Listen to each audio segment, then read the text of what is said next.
میں آپ کو بہت ہی خوبصورت چیز دکھانے جا رہا ہوں. شاید پہلی بار آپ نے یہ چیز دیکھی ہو. یہ دیکھیں، ازبکستان کے شہر بخارا میں دنیا کا واحد قرآنی مصحف جو دیواروں میں کندہ ہے. اب دیکھیں یہ کمرہ، اور اس کمرے کے اندر قرآن مقدس لکھا ہوا. اس کی دیواروں پر دیکھیں آپ، سبحان اللہ، الحمدللہ.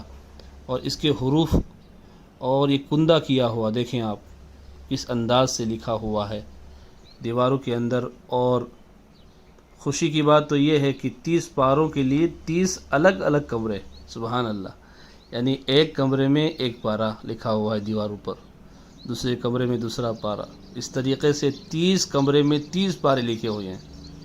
سبحان اللہ. یہ ان کے منہ پر تماچا ہے جو قرآن مقدس کو مٹانے کی کوشش میں لگے ہیں، اور ان کو ایسا لگتا ہے کہ اگر ہم قرآن کو جلا دیں گے یا آیت کو ریموو کر دیں گے تو قرآن مٹ جائے گا.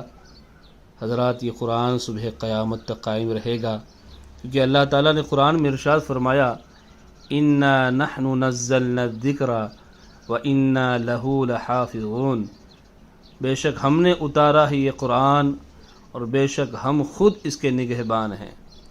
قرآن کو کتنی بھی کوشش کی جائے مٹانے کی، لیکن قرآن نہیں مٹے گا.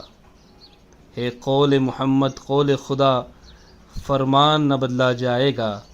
بدلے گا زمانہ لاکھ مگر قرآن نہ بدلا جائے گا.